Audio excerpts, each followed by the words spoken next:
So it may not come too much of a surprise that I have many hours in Nightreign, but out of all my hours, I have seen very few people actually understand how to play Revenant and getting squashed like little bugs. But today I'm going to help you guys. That way you guys don't end up like another bug in the windshield of a car or at the bottom of my shoe. So today I'm going to be teaching you guys how to play Revenant properly and not get killed every 4 seconds. So what is Revenant actually good for? Well, she has a D in HP, so all those memes of you seeing her going around bonking people with giant hammers, well, I mean, you can do it. It's just you're going to probably die a lot because, well, she has just about the same health as a coughing baby. So, we're gonna maybe try to stay away from direct combat, considering her stamina is also just kind of okay. She has 200, so one swing of a giant hammer is enough to wind her for the next 4 weeks. However, she does have an S skill in Faith, meaning that she can stay back and throw things at people, just like the Godskin Doer does to me every time I try to heal in the game. So what does she actually do? She has a passive skill called Necromancy, which whenever you defeat enemies, it spawns them in.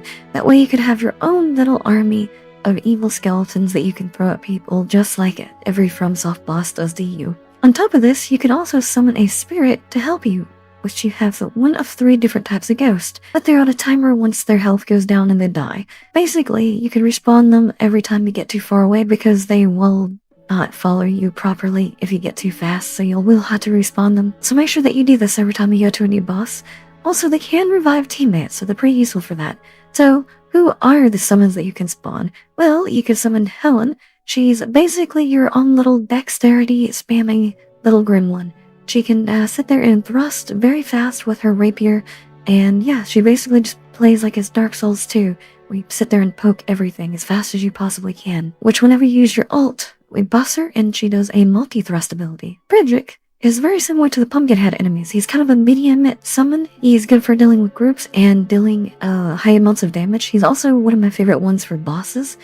Along with Sebastian, who is the heavy summon who cannot actually move when he's summoned. He actually just uses a roar to attract enemies, and when you use your ult, he will shoot a laser out of his mouth, dealing extremely high damage. Basically, he turns into your own little personal Death Star. So what does Revenant's ult do? Well, Immortal March, well, it does exactly what it says. It makes everyone in your party immortal for 15 seconds. Basically, whenever their health is drained down to 0, they will not die, they will just keep being fine. They will just keep being able to attack and not die.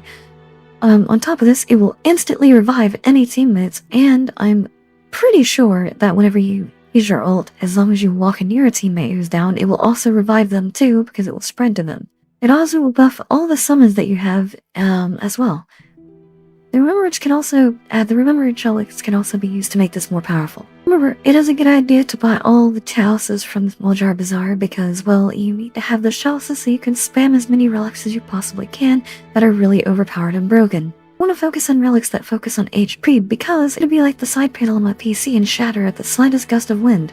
As Revenant, you also want to target great churches because they are guaranteed to drop seals, and if they're holy, even better because this makes you do even more damage. Make sure that you grab all the little seals that you can, that way you can sit back and throw things at your enemy every time they try to do anything, rather than actually attacking them with the weapon, because if you do, you're going to shatter into about 50 million pieces. Light Flame, Destined Death, and any incantations that deal the boss's weakness is also a good idea, because she's very good at spamming these abilities because of her pretty high FP pool, and her really good faith scaling. So basically, you can sit there and throw Malchus Blackblade at her as many times as you possibly can. Speaking of which, if you can get Malchus Blackblade, please dare, because it is one of the best weapons for her. I know, it's double her size, and you look like a tiny ant carrying a giant sword, but that's okay. You want to make sure that you're doing this. Speaking of weapons, I also recommend keeping the claws because they are incredibly good for reviving. Her claws actually have the same revive stats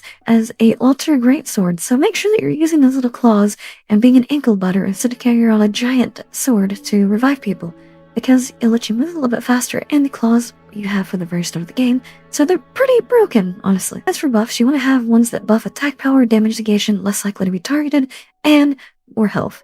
Use talismans that also raise FP and HP and allow for stronger incantations for the best effects because, well, again, she is a very, very faith-dependent character.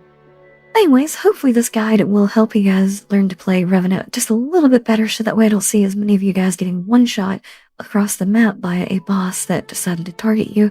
Yeah, hopefully this will help you actually understand how to play her instead of just running in with 2 hammers and thinking that you are a tank whenever you're the same size as a subway foot long. Anyway, guys, thank you very much for watching, and I hope you did find this guiding useful, and be sure to join the Discord and follow me on Twitch. Thank you guys. Bye.